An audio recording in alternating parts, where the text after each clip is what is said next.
Kabajamoo Pirezidaantii Mootummaa Naannoo Oromiyaa Obbo Shimallis Abdiisaa, kabajamtoota qondaaltota mootummaa olaanaa, abbootii gadaa, haadholii siinqee, hundaa ol jiraattota magaalaa Moojoo akkasumas abbootii qabeenyaa biyya keenya, naannoo keenya, magaalaa keenya amananii asitti warshaa akkasii warra invest godhan hundaaf baga gammaddan, baga gammannee, baga guyyaa kanaan geenye jechuun barbaada. Kalee ganamarraa eegalee pirezidaantiin mootummaa naannoo keenyaa Shawaa Bahaa aanaalee garaagaraa na daawwachiisaa ture. Baadiyyaaf magaala sochii jiru, jalqabbii hojii jiru guyyaa guutuu ilaalaa turre. Qonnaan bulaa godina Shawaa Bahaa keessa jiraatu horsiisa lukkuutiin sochiin jalqabame, horsiisa saawwaniin hojiin jalqabame, cimee itti fufee jennaan namoota baay'ee hojii qabsiisuu duwwaa osoo hin taane bu'uurarraa rakkoo dinagdee, rakkoo galii uummanni keenya qabu hiikuu akka danda'u arguu danda'ee jira. Horsiisa lukkuu kana akkaataa itti ilaallu uummanni keenya illee hin beeka, garuu ilaalchi keenya lukkuu irratti, saawwan irratti qabnu jijjiiramuu qaba. Shawaan Bahaa guyyaatti hanqaaquu miliyoona 10-20 oomishuu danda'e. Gurgurtaa hanqaaquu irraa galiin argamu warshaa kanaatii gadi miti. Guyyaatti aannan liitiraan miliyoona 10-15-20 ilminee gabaa biyyaaf addunyaaf dhiyeessuu dandeenye jennaan galiin irraa argan warshaa kanaatii gadi miti. Gama sanaan jalqabbiin jiru baay'een akka nama gammachiisu ta'eetu ammas hojii baay'ee akka nurraa eegamu kalee arguu danda'ee jira. Qonnas ilaallee jira. Gariin tiraaktaraan qotaa jira. Gariin ammas sangaa dhiibaa jira. Amma uummanni keenya sangaa dhiibee qotaa jirutti rafuu gammaduu hojjedhe jedhanii yaaduun nurraan eegamu ganaadha. Ganaadha. Ammas sangaa namoonni dhiiban jiru. Qonnaan bulaan uummata keenya kana keessaa ba'ee guutummaatti maashinara fayyadamee oomishtummaan amma guddatutti hojiin nurraa eegamu baay'ee ta'uusaa hubachuun barbaachisaadha. Gama bu'uuraalee misoomaatiin godina kana keessatti hojiin hojjetamaa jiru. Gam tokkoon hanga ammaa bara dheeraa akkasii akkamitti rafnee turree hojii amma kana eegallee jiru kun waggaa 10-20 dura soo jalqabamee jiraate uummanni keenya silaa eessa ga'aa kan jedhu gaabbii namatti uuma. Gama biraatiin immoo jalqabbiin kun akka hojii guddaa hojjanneetti yaannee gara ciisuutti, laafuutti, dadhabuutti yoo galle immoo yeroo gabaabaa keessatti duubatti deebi'uu akka danda'u waan nama mul'isu baay'eetu jira. Baadiyyaatii baanee magaala godina Shawaa Bahaa keessatti ijaaramaa jiru, ammayyaa'aa jiru, jijjiiramaa jiru uummanni keenya akka salphaatti ilaaluu hin qabu. Bishooftuutti daandiin ijaarame kiiloomeetira meeqa akka ta'e, qulqullinni isaa maal akka fakkaatu, isaaf baasiin mootummaan keenya baase hagam akka ta'e, inni kun Moojoo qabatee Adaamaa qabatee gaafa deemu maal jechuu akka ta'e isiniif ibsuun barbaachisaa miti. Maaliif bara baay'ee waa'ee daandii bu'aa baataniif hin beektu. Hojiin akka waliigalaa mootummaan naannoo Oromiyaa godina kana keessatti jalqabe, guutummaa Shawaatti jalqabe waan irraa hubachuuf barachuu qabnu. Naannoon kun sirnaan gama hundaan hojiin hojjetamu milkii argatee jennaan Itoophiyaan akkuma yaadame badhaadhina milkeessuuf biyya dandeessu, kadhaa keessaa biyya ba'uu dandeessu, kan biraa gargaaruufis humna guddaa ka qabdu ta'uu ishee arguun nama dandeessisa. Gama kootiin Moojoo har'a warshaa akkanaa gaafa eebbisiisnu namoonni bakka garaagaraa dhufan warshaaf Moojoo ol dhufeen jarri qaban hubachuu dadhabuu danda'u. Uummanni biyya kana akkas hin beektan seenaa Itoophiyaa keessatti waa'een warshaa ka'e magaala yookaan naannoon xiqqaa maqaan isaanii ka'u keessaa tokko Moojoodha. Osoo hin dhalatin osoo hin dhalatin jechuudha. Moojoo duwwaatti miti. Warshaa sukkaaraa Wanjii warshaa godhee kan dhaabe uummata naannoo kanaati. Asii deemee hojjetee jechuudha.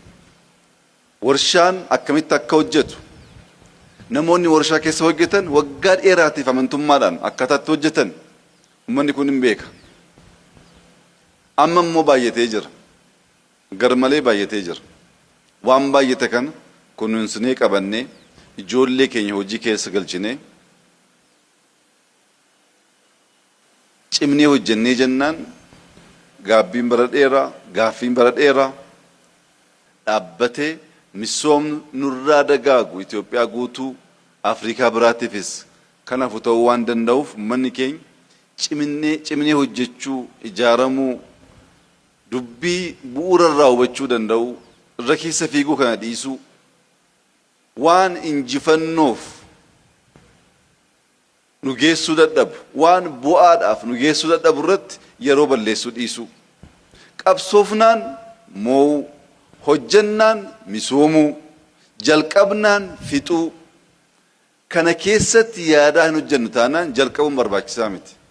Qabsoon akkasumatti waggaa 10 20 30 qabsaa'anii injifannoo biraan hin geenye jiraannaan rakkoo tooftaa qabaa jechuudha. Tooftaan sun ilaalamuu qaba. Maal hanqatee jennaani injifachuu kan dadhabe jedhamee qoratamuu qaba.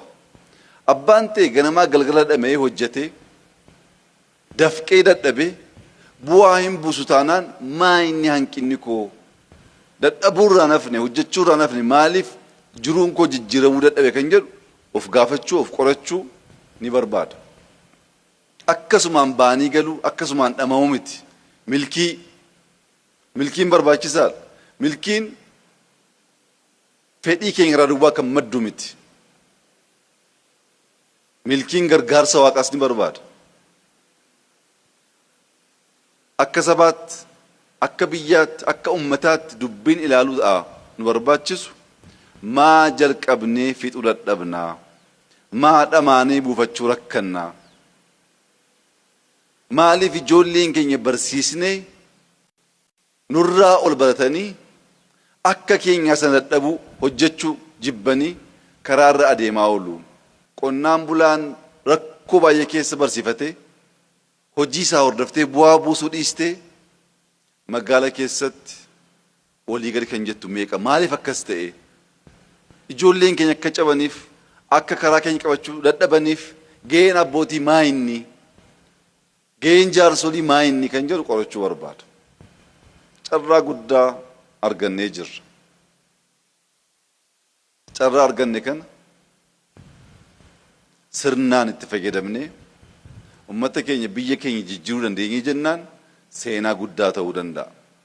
Carraa akkasii balleessinaan bara dheeraa ammas deebinee gaabbii gadda caban taana keessa nu deebisuu danda'a waan ta'eef ummanni keenya jalqabbiin keenya kallattii nuti qabannee jirru kun sirriif gaarii ta'uu isaa hubatee garuu ammas dhama'uu dadhabuu hojjechuu barbaada. Ammas wal iyyaafachuu, wal dhaggeeffachuu, wal utubuu, wal gargaaruu, waliin dhaabbachuu, kaayyoo fedhii waliin adda baafachuuf isaaf hojjechuu akka barbaadu hubachuun baay'ee barbaachisaadha. Kana achi oolmaa koo kaleessaa godina Shawaa Bahaa keessatti wanti arge abdiin natti uumee jira. Jalqabbiin keenya baay'ee nama gammachiisa. Jalqabbiin kun cimee akka itti fufu immoo wanti uummata keenya irraa dargaggoo keenya irraa eegamu baay'eedha. Inni jalqabaa maayin? Wal caqasuu, wal hubachuu, hojjechuu. Hojjennee milkaa'uu. Milkoofnee bu'aa buufannee nurraa dabarree ollaa gargaaruu. Kallattii kaawwanne sana amma raawwannutti rafuu dhiisuu. Adeemsa kanaan adeemuu dandeenyaan biyyi kun kallattiin qabattee jirtu, hojiin misoomaa jalqabamee jiru bakka bakkatti amna nama rakkisa. Hojii hojjetamu gaafa laalu amna nama rakkisa. Fakkeenyaaf warshaan kun ji'a 9 keessatti warshaa akkasii dhaabuu danda'uun akkamitti ilaalla? Warshaa yoom jalqabee yoom akka dhumu hin beekna silaa. Warshaa amma kana ga'u hojii akkasii hojjechuu danda'u waggaa tokko osoo hin guutin hojjechuu dandeenyaan kan akkasii 50 dhibba hojjenne yoo tokkotti quufuu tokkotti nu ga'a jennee dhaabbachuu dhiisnee hojjechuu hoo dandeenyu maal fiduu akka dandeenyu yaada. Nagar tokkoon jalqabbiin keenya nama gammachiisa. Gam biraatiin immoo ammas hojjechuu, ammas ijaaramuu, ammas wal iyyaafachuu, ammas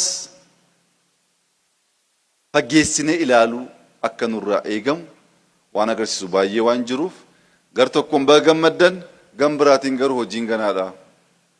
Rafinaa gurra keessan, ija keessan fageessaa, dhaggeeffadhaa, ilaalaa, fedhii keessan tikfadhaa, fedhii sanaaf immoo ijaaramaa hojjedhaa jechuun barbaada.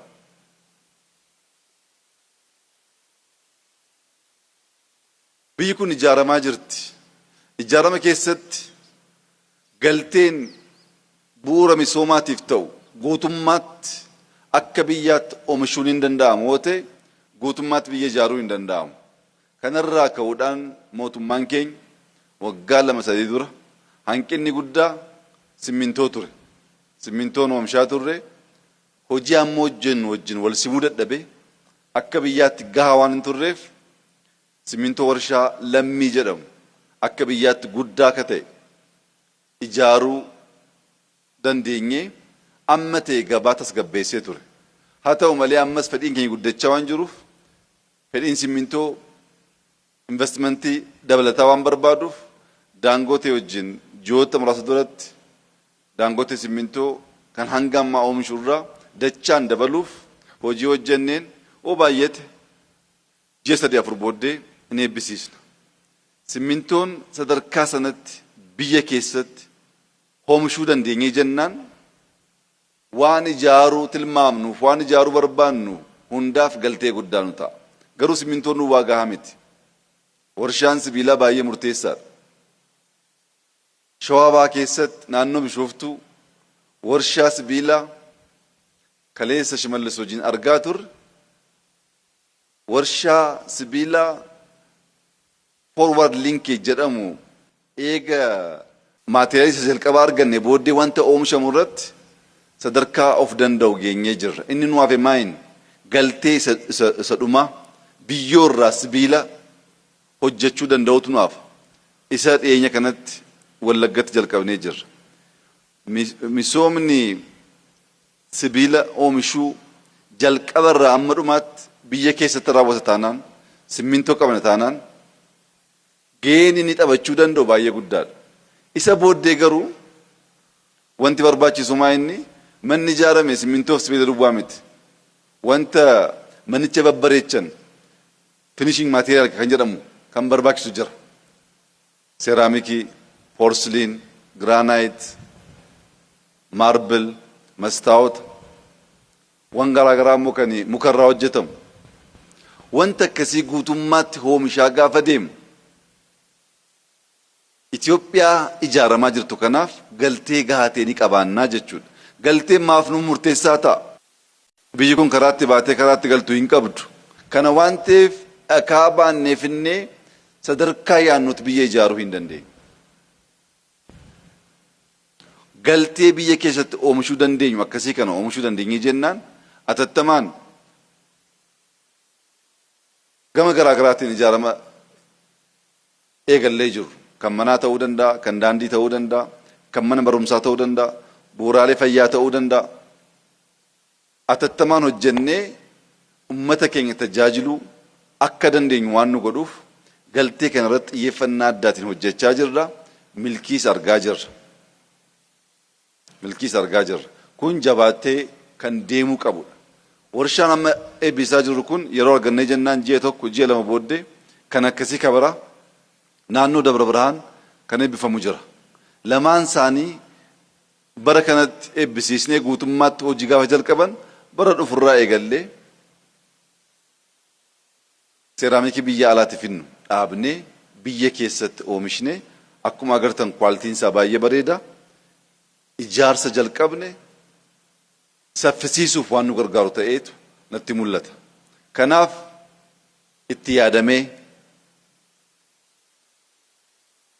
kallattiin bocamee gargaarsi garaagaraa godhamee abbootiin qabeenyaa affeeramanii amantaa nurratti bulchanii hojii akkasii hojjetanii bu'aa arguu danda'uun keenya gammachuu keenya hundaa waan ta'eef baga gammaddanii hojii guddaadha. Hojiin kun itti fufuu qabaa jechuun barbaada. Moojoo ji'a tokko booddee hin deebinaa hojii guddaa qabna. Deddeebi'uun keenya waan hin hafneef yeroo dheeraa dubbachuudhaan yeroo keessan balleessuu hin barbaadu.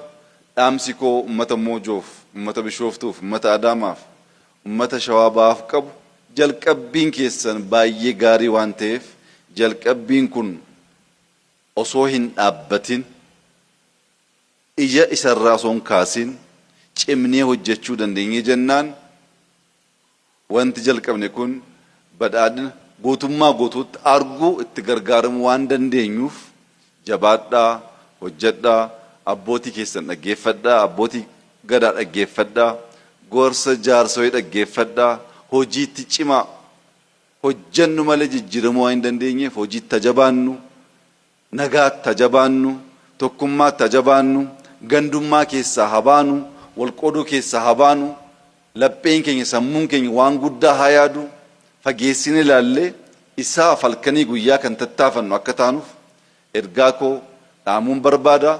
Baga gammaddan, baga waliin gammaddan.